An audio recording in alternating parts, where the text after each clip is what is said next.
Again, just to clarify, we are live right now, but I'm gonna check the audio. You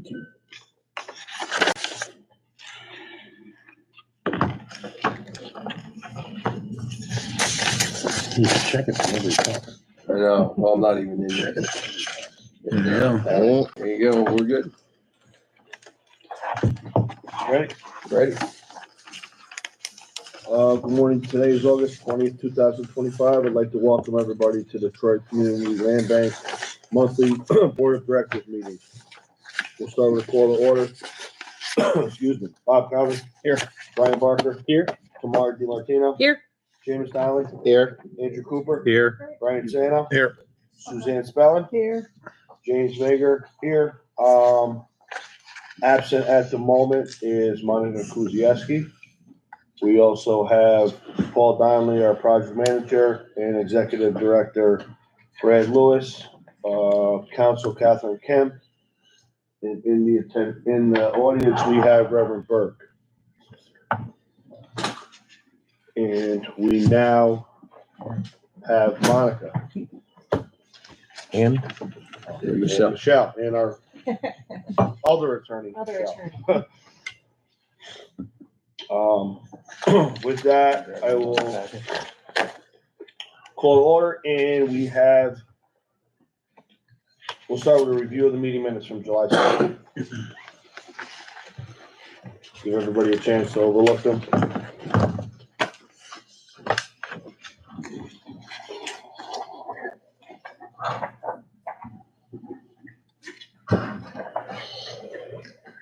I make a motion to approve the minutes from July 16th. second.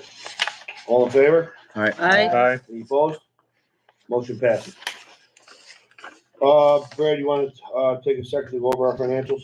Yep, and I won't take too much time because it seems like we have a lot of content. Again, a lot of resolutions this month. But to note, after you get through the cover page, Jessica provided us and the table of contents.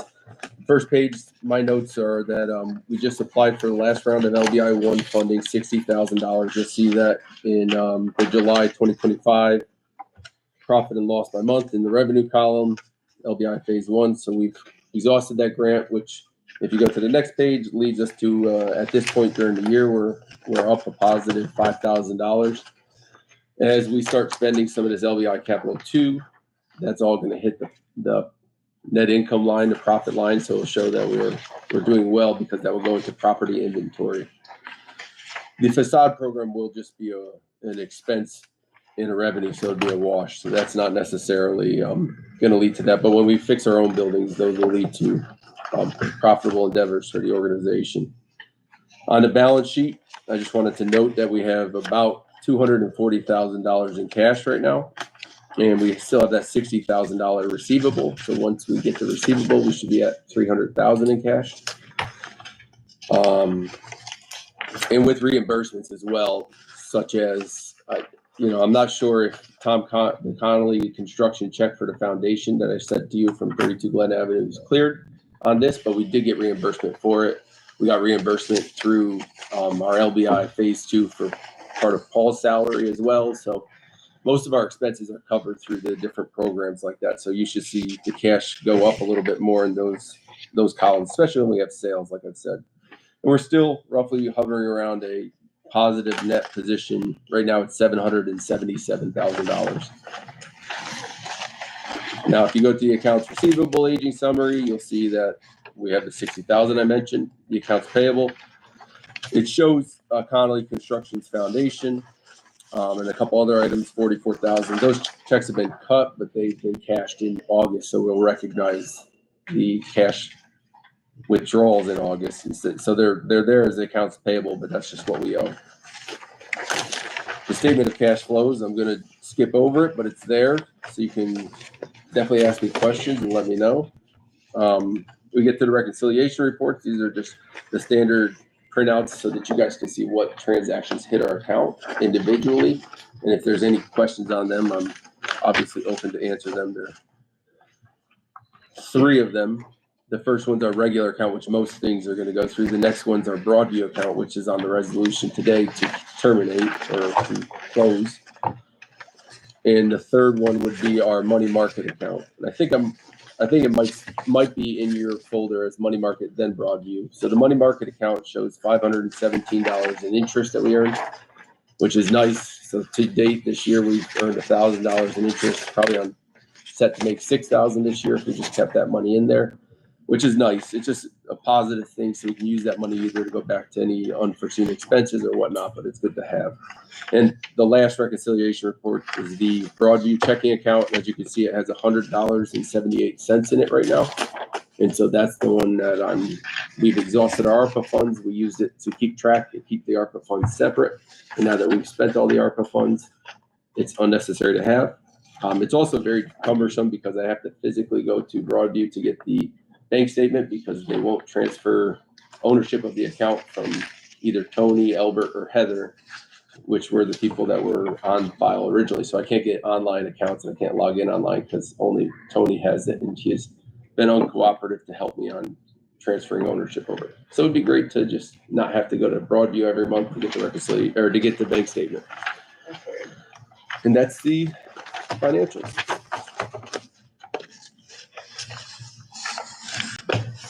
You want me to move right into the? Yeah, you can go right into Yep. the executive report. Great, yeah. So right now, currently, we're really focused on the LBI Phase 2 money, which makes sense. It's our big grant expenditure. We awarded those 3 contracts, and also we have some facade program reports to give you today, and also just to close out the Glen Avenue thing. So we'll start with the facade program. I've provided in the board doc sort of just where we are to date, and then also what the responses were from last month. The facade awards so far, I'll let Paul talk about some of them and how the RFP went, if that's good, Paul. Sure. As you can see, we have 4 projects listed here. We had to reissue RFPs for 898 River Street, as well as 3238 6th Avenue. The figures that came in were much higher than the allotment that we can use, which is topped out at $18,000. So those RFPs, one was rewritten yesterday for 3238 after meeting with the homeowner, and 898 we met with the homeowner on Saturday, and we'll be rewriting that to adjust the scope of work downward so that we're not over budget and we can still bring the program in on budget. As far as all of the rest, we have full approvals from SHPO and full approvals from HCR for all of the projects that we put forward to these guys. RFPs have been written for all but 2 remaining, and we're just waiting to see where we are with money and scopes of work so that we can, again, bring this in on budget. If there's any particular questions on any one of the projects that we've got going on, please feel free to ask. Yeah, I'm just going to chime in and say that the 2 commercial sites were originally expected to be more than the $18,000, and the residential sites were earmarked in TAP's program for $18,000. So that was the goal cutoff number. Some of these are coming under 18,000, so we have extra to put into them. I'm going to 12 Garden, as you'll notice, says $250. It's a question is the homeowner got the soft wash done, and she got a little frustrated and just said, that's all I want. I've been waiting so long, and I just feel like I'm not getting enough communication. She was calling TAP. TAP was sending emails to me. I'd call her, and she really wanted to talk to the contractor, and we were ready to do the project that week, and I tried to say, hey, just take some time and we're going to get it to you. But she was unfortunately frustrated at the timeline. I guess she's been waiting 1.5 to 2 years for this. So it's unfortunate, but that's why it's only $250, because we were able to soft wash. And I think she thought that when the soft wash company came and did all the soft washing, they would also the next day do the foundation and next day install the mailbox and paint the windows. But that contractor had got the soft wash company just to do all his soft washing. Then Right. So he did all of his facade programs that included soft wash at one trip, and then obviously scheduled to come back, and the homeowner was frustrated that it couldn't all be done day after day, which is, I mean, I get it from a contracting standpoint. You want the contractor to focus solely on your project and be there day in and day out, but the way TAP designed this program, it's not just one trade that's going to be involved. So when there's every project is getting soft washed is one of their specs. And if I was to go back and say, hey, maybe we don't put that in there because it just complicates the whole thing. And I think the lady thought as soon as she got soft washed that she was going to be then the foundation the next day, the gutter cleaned out the next day, and all the other trades come in. There were special accommodations made at 151 President Street, 33706 6th Avenue. If you wish, that's on the agenda, and 33616 6th Avenue because of the MBE status of those projects. We felt that it was, or those contractors, we felt that it'd be good for us to try to meet our goals by awarding those to those contractors. It's been a heavy lift to try to get MBE and WMBE contractors. But HCR just came out with a new set of software so that now when we're putting out RFPs, we can plug our RFP into the software that automatically reaches out to a large number of those contractors.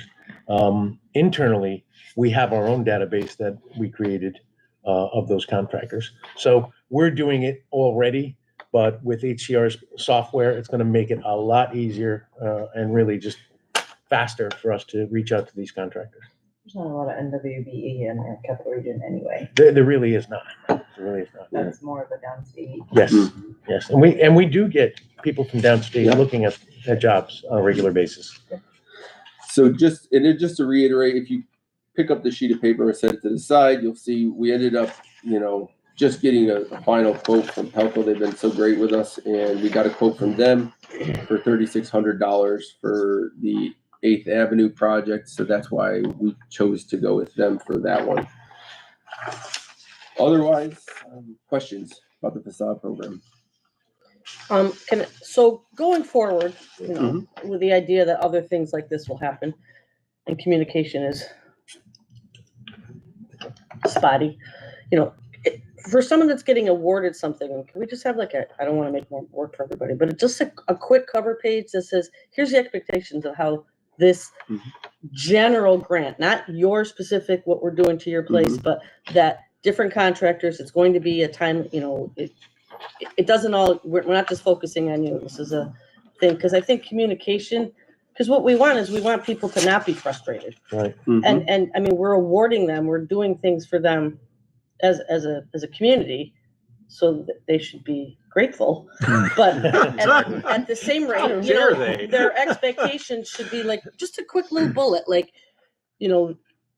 just something real simple, like a one pager that just says. What I can answer that. In meeting with these two homeowners over the past weekend, I shared with them the written scope of work that was produced by TAP initially.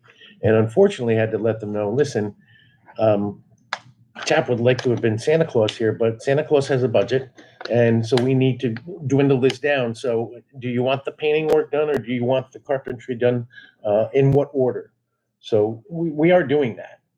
But in the case of one particular address, at 12 Garden, it just, you're not going to please everybody. Well, So we will create the just a saying. broad brush, one page, expectations, don't expect a lot. We're giving, you know what I mean? Bing, bing, bing. Shut up and deal with it. Yes, thank you. And be grateful at the end. P.S. Well, I mean, it sounded to me like it might have been more just the timeline initially, right? Well, and that's often not within. You got to remember, I don't even know how long ago TAP created this program. And obviously they created it July 2023 or something like 23, and it didn't hit our books until late last fall. Let's all remember too, this was not something that this table itself created, right? Right. No. Right. So we're executing. Moving forward, if it's something that we brainstorm, I'm not disagreeing with the note, right? But I'm saying I don't think it gets to that point where people are left in the dark for whatever period. Yeah. Right. There's enough people engaged at this table, everyone, and the word will get out and the timeline will be set. I think it was simply just No, that it makes took us sense. a while to get to That this makes point. sense. That makes sense. Yeah. And just to close out that there is a potential for us to write grants like this in the future. Specifically, two things that HCR is earmarked is getting vacant apartments to the finish line by giving homeowners, whether they're out of town investors or in town investors, just as long as the building is not rented now, we could facilitate grants to do what they need to do that. And also we could facilitate internal grants for homeowners to sort of stop them. And I say internal to the building, to stop the building from deteriorating, like new roof, a furnace, a hot water tank, a foundation repair. Doing those things stops the building from becoming uninhabitable. So those are options, and we'll design the program appropriately in the future. Question on just that last one, 3265-6. Is that one we just don't have an RFP yet for? 3265, they're that client. Yeah, I can talk about that. The client has a specific wish list of things that they would like to see happen, and is very engaged with the land bank, and as well as talking directly to SHPO. So the scope on this has been changing with materials, this. Initially, that scope was coming in at, well over $40,000. So we're trying to find a middle ground here so that the homeowner can achieve what they want to achieve within the confines of the budget restraints that we have. Okay.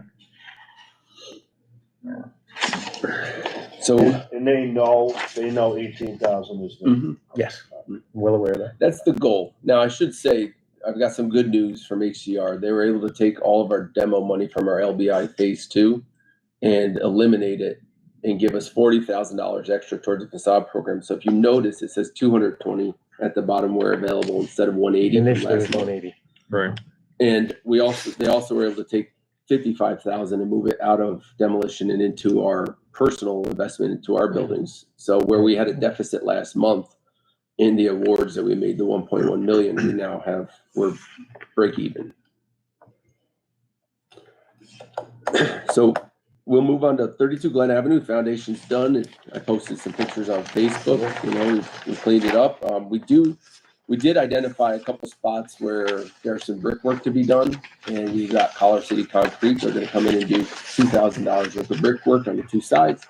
And HCR has been great in allowing us to put itemized bids in, especially emergency repairs like that. Just like the cornice, we recovered all the money for the cornice at 871.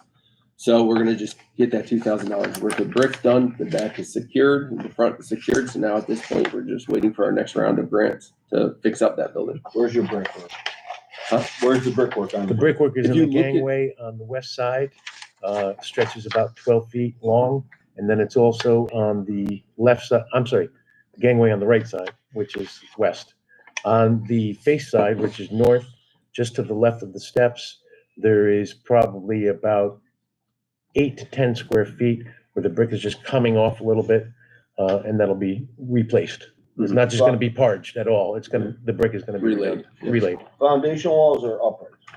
Foundation walls. Foundation So it's like under the bay window on the front and on the right hand side and the Correct. gangway between the neighbors. And that neighbor called that out to us. We didn't actually know. They said they called as soon as we put the signs on our buildings and say being stabilized by the land bank. The neighbor called and said, "Well, I have debris that's falling off your building and I can't get So by and I can't we pick went- it up because it's brick." We cleaned it all up, and then we have the subcontractor, which will be done within the week. I only asked because I saw the pictures and it was not a masonry building, that's all. Yeah, it's just, yep. So, and then we can move on to 834, 871, and 33406 Avenue. I wrote to be discussed further in other business because I knew we had so much to talk about today that I didn't want to go too far, but at least I can give you an overview. At 834 River Street, we had Bolton Construction working on that. They've done a pretty great job right now. They've got all the masonry on the south wall redone around the windows to accommodate the appropriate size windows. They started on the back of the building. They've got all the demolition done. They poured concrete in the basement to accommodate the boiler systems. They've got some, As well as structural. yeah, they've put in the walls for the laundry room because we're putting the laundry, the hot water tank, and the electric panel in each individual apartment's room. And they've started, their subcontractor for plumbing has started running the plumbing pipes, and so I'm proud of that. We're very pleased with Bolton at this point in time. I mean, there isn't anything that I can say that has gone in a not good direction. At 871 River Street, the demo is largely done. It's not complete, but it's largely done. There were some concerns on that site, as you know. There's concerns about no supervision on the site. Mhm. I visit the sites on a daily basis and have been since we broke ground on these projects. And when I go to a site and I don't see a supervisor, and all I have is 3 or 4 laborers who don't communicate well in English, and we do our best, to get through it, but I should be contacting the supervisor. He should be, or she should be on site. So this is a problem that I have with this particular contractor. So when I went to the site on the Wednesday, so I should add, we've put a stop work order on this site since Thursday, I think it's August 10th. This is UCA that we're talking about. Right, yep.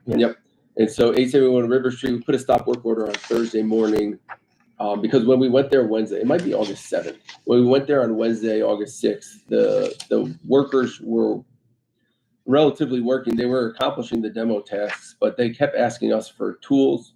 They kept saying, gas for the generator? Yeah, for the generator. Well, they had the generator there. They wanted gas. Oh, they wanted gas. That was Monday. They asked for gas for the generator, asked for tools. They asked us to call the dumpster company and get them a new dumpster. It was almost like they thought we were the general contractor or worked for the general contractor.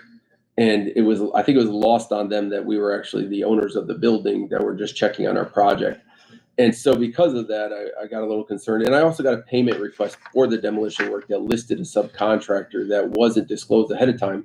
So it led me to believe the employees might work not for the general contractor, but for the subcontractor. And there was nobody on site to steer the work. So we stopped the work.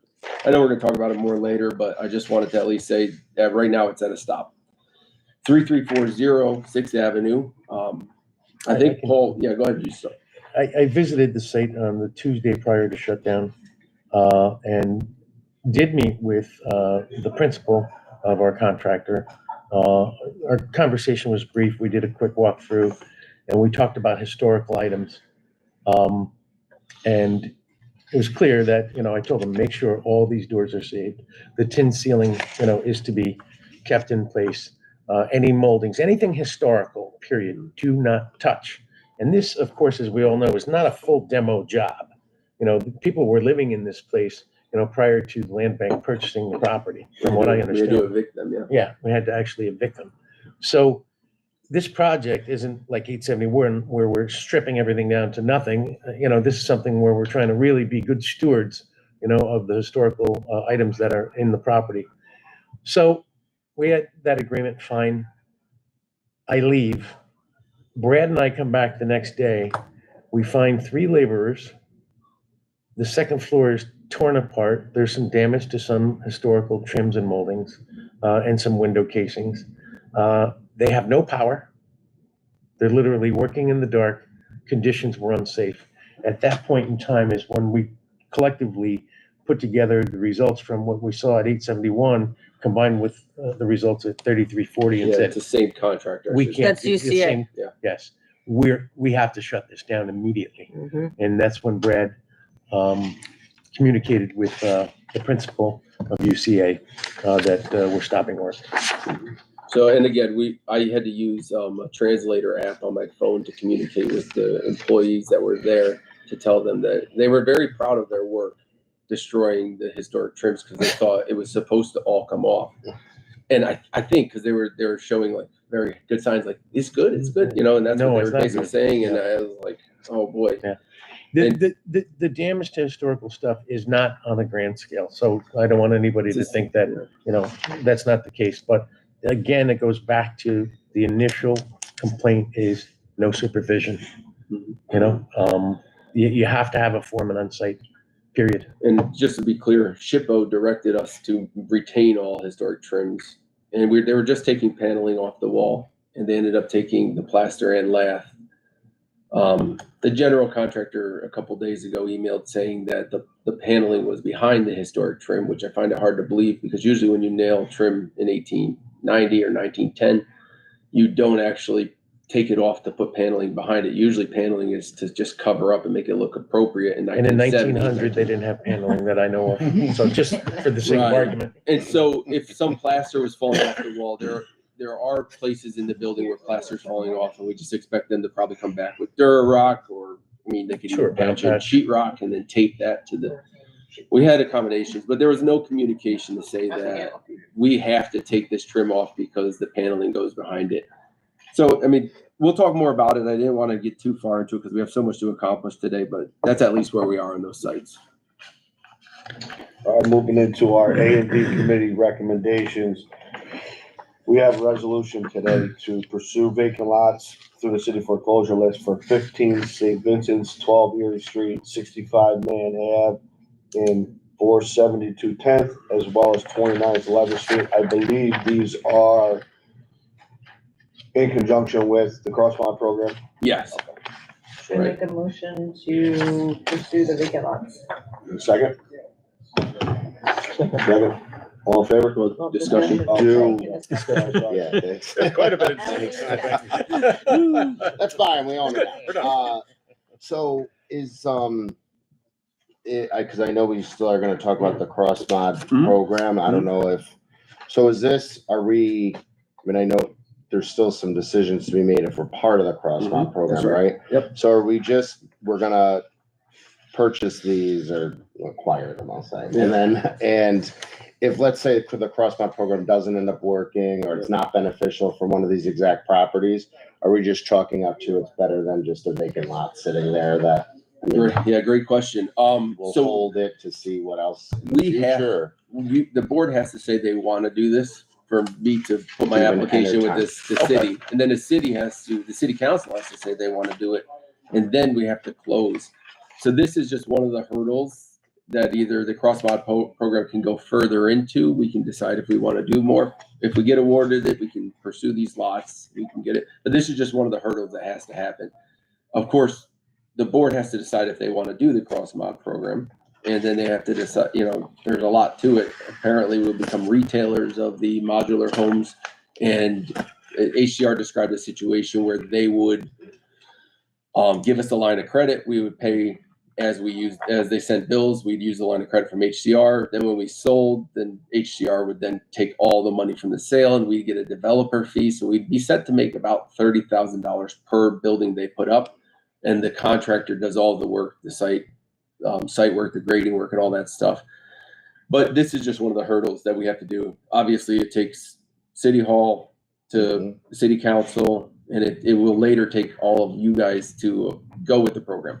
Brad, am I correct in stating that HCR requested that we compile at least 10 properties? That's their goal, is to have So 10. they want multiple Yeah. land banks to show what they can produce. Yeah, and I'm trying to give us our best effort, which is these 5, but largely the 3, Vincent's, Erie, and Man, because Vincent's and Man can accommodate You 2. can chop them up. They're 100-foot lots. We could do 5 with just those 3. But I think they really like to see 10, and they like to make sure that the sites are really appropriate, because I think you have to back the trailer onto, these are modular homes, so you back the trailer onto a flat slab, and so you don't want to be too much on a hill or not. So there's a lot of questions still about whether our sites are appropriate, but one of the hurdles is to at least have the board say, yes, let's pursue the vacant lots. It doesn't mean we're going to buy them yet. So the first step is that. Second step would be you have to send this list of whatever we have to HCR, correct? Eventually, So- yeah. And if things work out for the better, the city might end up with a couple more on their next when the judge finally signs off on this next round of foreclosures. Maybe there's a couple more lots that we can grab up too, but at least this sets me up so when the list comes out, or if we communicate with City Hall and they want to move this to its own specific item, at least we have approval from you guys to do that if that's what we're going to do. Is there a selection process for the lots to assess whether or not it's a fit? The cross mod is a fit. Like if you have 2 100-year-old brick buildings, you're going to put a cross mod in between. Yeah, that kind of HCR thing? probably wouldn't be up for that. They seem more selective than we might be. I had mentioned we had some vacant lots on River Street, and Crystal is her name, and Crystal said, well, that's not good for River Street. These Okay. are These not are, aesthetically broad, but they did, in speaking to the director of the program, said that the certain slopes and certain issues with sites, that they'll be selective on whether certain lots are built or not. Mhm. They didn't speak to aesthetics, I don't believe. Oh, She's talking she, to me. she inferred to aesthetics. Crystal, She- Crystal she- was the Yeah, she, woman that was there. yeah, she's the director of HCR. She's president of HCR. And a fit, having it fit aesthetically into a neighborhood is important to them. That neighborhood is fit in, which one? where we were at in Schenectady. Okay, You yeah. can't take that and put that downtown Not on River Street. on No. River. or But on anywhere River on Street. Man Avenue, parallel to Lincoln, where there's so many one-story buildings, Mhm. and St. Vincent's, Mhm. like across the street from Those that two heights building, would be there's good. a one-story Okay. building. So those are largely in place, one-story, single-family homes, and even on the Erie Street, they're mostly frame buildings. There's no brick around, so. Is it, so for this, I'm sure it's what's like the application for the The grant crosswalk isn't thing? even open yet. It's We not were even- told about it ahead of time to start assembling what you might have, so that, So you're really, by doing this, you just want to get ahead of the game. That's it. It's not Yeah. like people are itching to get empty lots anyways, so. well, they're gonna roll out the grant, but it's probably gonna be 30 days from the rollout till Mhm. grant's due, and then, so when it comes out, if our board meeting happens then it's sort of a weird time. I'd just rather preemptively get some things that the board sees fit to do, so that we have some work. I think it's a positive that the state reached out to you Mm-hmm. to say, let's look into this. Can you put stuff together before? Nice to be included in the Syracuse's and the. Maybe not. Skin- And none of this is a commitment. That's right. This is just- No, this is just We- to move forward Yep. to start it. To That's be in all. that realm and it says it's a good spot for us and how hard we've worked you have all worked to put this back on track. I think the state's recognizing that. It might be as this resolution might be as significant as the Proctor's one that we just had through City Council, where we still have to do all the contract details, but at least it signals to everybody the intentions of the board, or if things work out great. No detractors, thanks.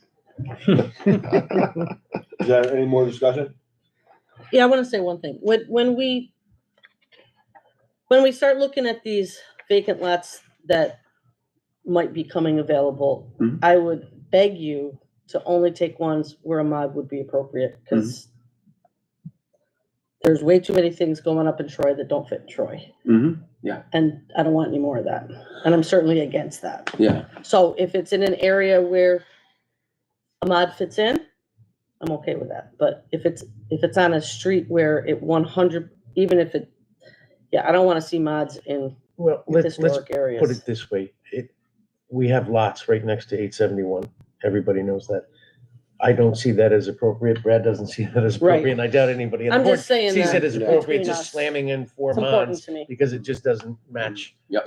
So just a nod to Crystal. Crystal, I've known Crystal for years. She actually used to be in charge of the Main Street program, and the Main Street grant funding program. So she's super, super cognizant of historic That- character and charm and, those kinds of funding initiatives. So she's gonna be sensitive to that. So if Great. she's saying it's not appropriate on River Street, she understands. Perfect. And I think we're all aware of our city too, so we're not gonna wanna, like to the River Street example, we're not gonna put them up, but these addresses definitely do seem would be Yeah, appropriate residential. for, Yeah. it fits in with Sure. the character of the existing neighborhood. Anything else? All in favor to pursue the vacant lots? Aye. Aye. Any opposed? Motion passes. Brad, I'm assuming the old business is, Ferry for Street. 1 Ferry Street we're looking for a waiver of some sort? They were looking for a waiver at last board meeting, and we actually did nothing. What happened was the waiver was taken off in 2022 preemptively by the old attorney, and we don't have documentation of why. So everybody was happy, and I think There's nothing really for me to do. It's already been removed. So. So they're good to go. so they just What didn't waiver? act. When we sell a building, usually we have a 5-year homeownership clause on it. Oh, yeah. Right, And- reverted. Yeah. And so when we took 103 Ferry Street, I think it was sold to a developer who then was supposed to sell with a 5-year restriction. And I think it was taken off at the time that the developer, and I'm not sure the selection process of the developer or what the relationships was, but that developer was able to get the waiver removed by our old attorney right around the sale date. So there was never actually a 5-year thing put on. That's sad. That was a great one family. Yeah. A great one family.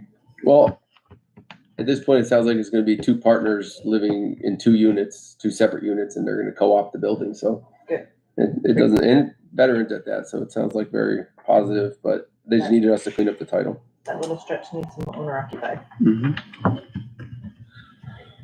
We'll enter into our new business. We got a couple resolutions.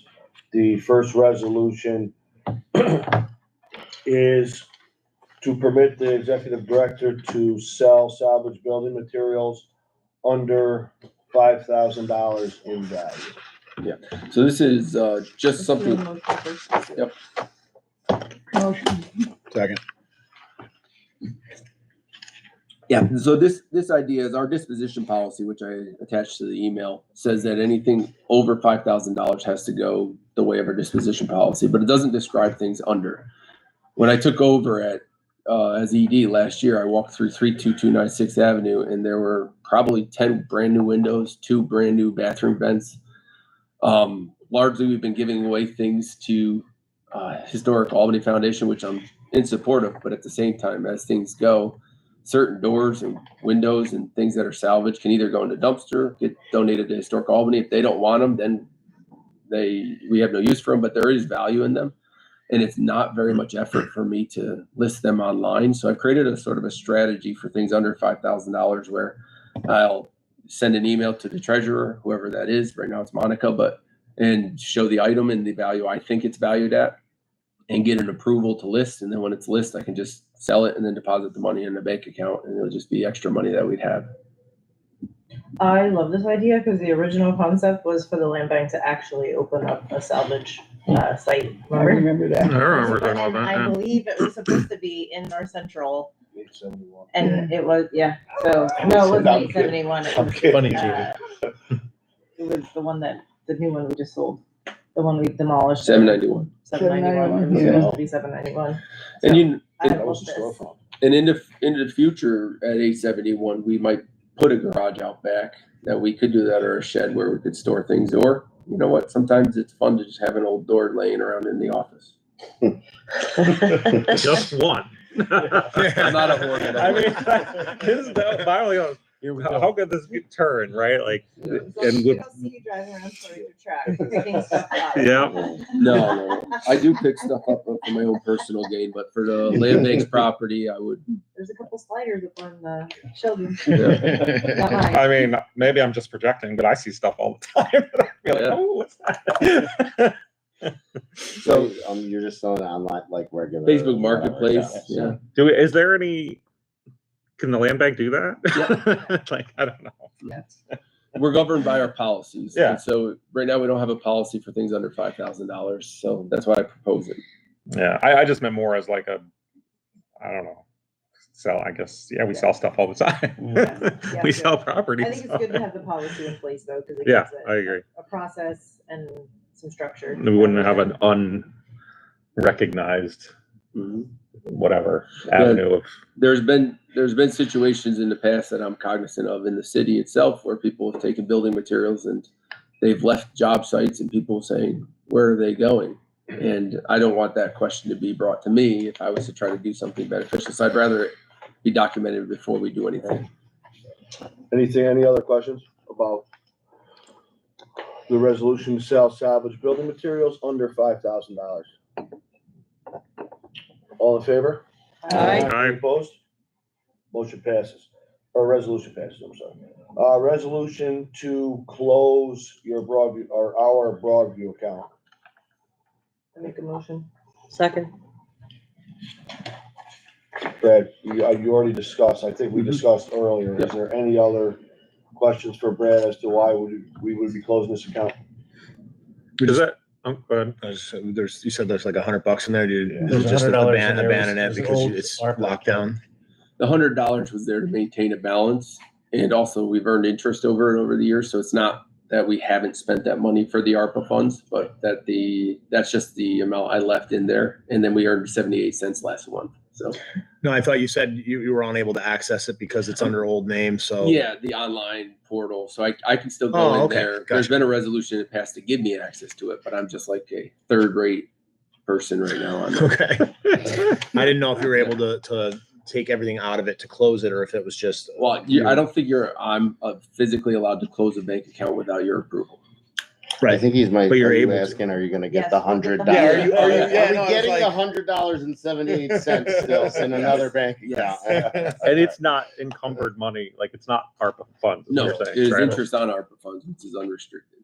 You know, it was a little bit more than just the $100. It was, do you have the ability to close it because other people's names were on it?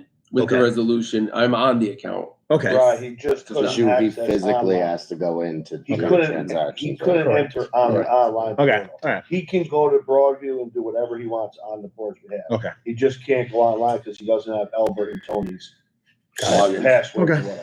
Correct? Yeah, and they haven't abandoned those passwords or handed over. They haven't reached out to Broadview to take their name off him, so Right. he can't get on it. Okay. Exactly. It's really crazy.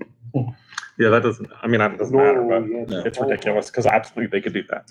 Do you, No, it doesn't, and not even the. No, I It's when you crazy close on the it, do you think Broadview. it They makes won't sense do to get like, so you don't have to go back there again, just kind of, I don't know if you have record of all the statements and stuff, a record of it? They'll give them to us. Because you should probably get that so you don't have to walk in there again and deal with it, just in case something comes up. And we have every statement since I've been here, and of course, our auditors always require the statements, Mhm. and so they'll just say, "Give me the first of the year and the last of the year." So we have a lot of statements filed away.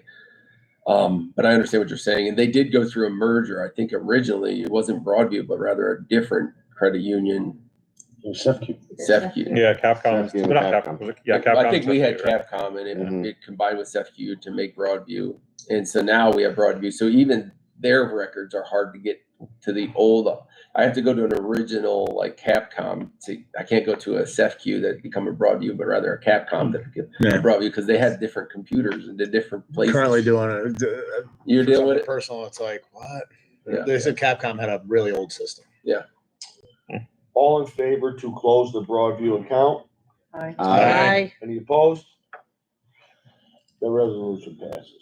Resolution to award contract to INA Renovation for 3370 Sixth Ave facade grant program. And can I get a motion? Motion. This is. Yep. What is 3370 in The- grant? This is The a or- handicap accessible ramp to the Reverend's Church. Okay, that's what I thought. Yeah. United Ale Ordained Church. Okay, Who? and I believe the breakdown is on, Okay, never mind. what are the sheets? It's in the- Just to describe INA, INA is an MBE contractor.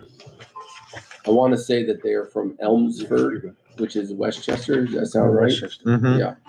I, obviously did a little more digging on them just to make sure that we feel good about them. And, I pulled up their address on Google Maps. They have their storefront and everything. They have all the insurances on New York State site. So I feel pretty good about them. I've been in contact with them.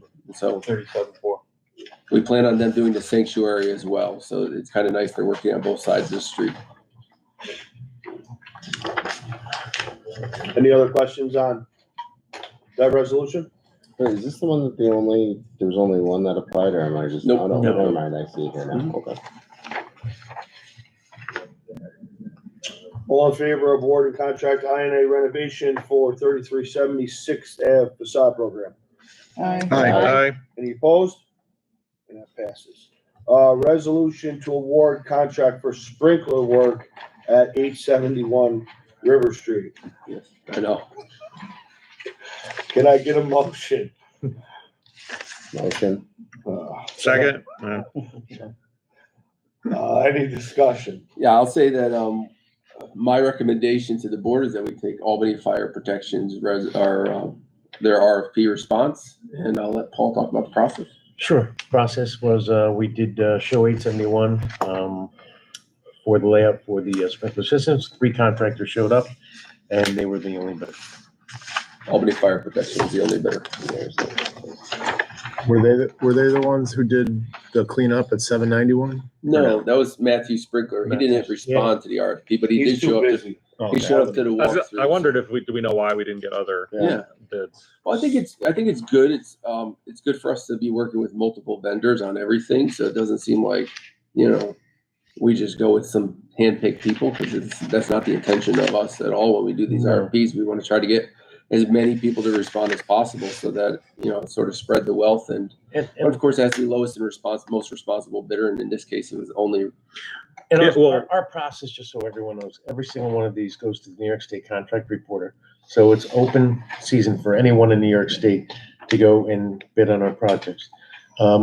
After making phone calls, Brad and I probably called 10, 15, 20 Yeah. sprinkler system companies just to make sure we could get people to show up, because you just don't know. We ended up with 3 and we got 1 bid.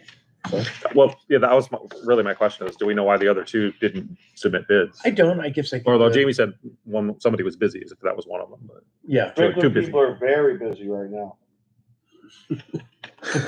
Is there more to that? Or Something's going on. No, I feel like that's a Jamie thing. So. You give them so much business, James. Well, it's also the end of school season, school construction season too, so they are all probably True. like Yeah. trying to finish up in the next week. So, Yeah, and I'll speak to Jamie's laughter.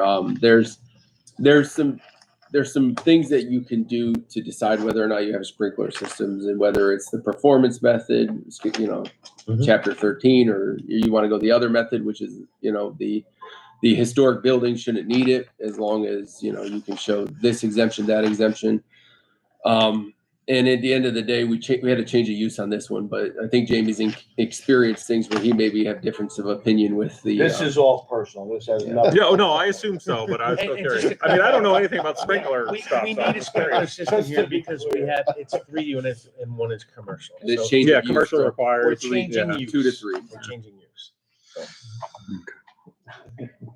If there's more discussion, Well, is there? No. all in favor to award contract for sprinkler work to 871 Burton Street. All right. Any opposed? Motion passes. Resolution to acquire 332 9th Street from Trip, for $5,000 from Trip Inc. Take a Wait. motion. wait, so they're buying it from us, No, we're buying it from them. Correct. yes. Oh, this is the This Ninth is the Street one, property, yes. yeah, the one we've been talking about since I've been here. Correct. Can I get a motion? Motion. Second. Second. Do you want to tell us anything, Noah? Is this the one you grew up in? Or? Yeah. Okay. Yes. Yes. Well, let No- me second that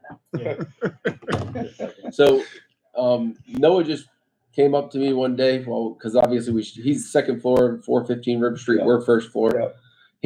He was out front of our building, and he said, hey, the board decided they wanted to sell it instead of give it to you for $5,000. So I said, okay, well, give me something to give to the board. And he gave me the letter, and so I presented to you for your discussion. I have no opinion one way or the other. I do know that 2,500. I do know that we have a grant that we have nothing earmarked towards for acquisitions, and I would like to try to use the LBI 2 grant to buy the building if that's doable and it's the wish of the board to pursue it for that amount of money. I know A&D has already recommended pursuing this building. I think they recommended that assuming it's a gift, but they still recommended it, and we voted on taking the gift, but we didn't vote on taking the property for $5,000, and that's why I presented to you. Is that where this has come up before that it was gonna, because I know, or, This is the one that they wanted to demo. They wanted to Yeah, demo. and okay. We're gonna save They it, wanted us to demo and gift it back. Yeah, And then give okay. back the lot. yeah. but now we're gonna save it. Now we're gonna save it and pay for it. All right. And Brad and I did walk Save it, it. and it's salvageable. Yes, I remember looking at this and being like, why would they want Why this would you wanna taken knock it down? down? Yeah. If there's no other discussion, all in favor to acquire 332 9th Street for $5,000 from Trip. Aye. Aye. Any opposed? Motion passes. At this time, I would move that the board enter into executive session to discuss matters related to proposed litigation and contract termination involving United Commercial Alliance and the Unified. properties at 871 River Street and 33. Unified, Jim. Unified. Unified Commercial Alliances, I'm sorry. Can I get Motion. Second, We need all in favor, right? And no discussion as to why. All in favor? Aye. aye. Any opposed? We are now in executive session. So I'm gonna end this stream I'm before gonna we have to go. ask the Reverend, Congratulations, Reverend. congratulations. Yes, I thank the board for your diligence in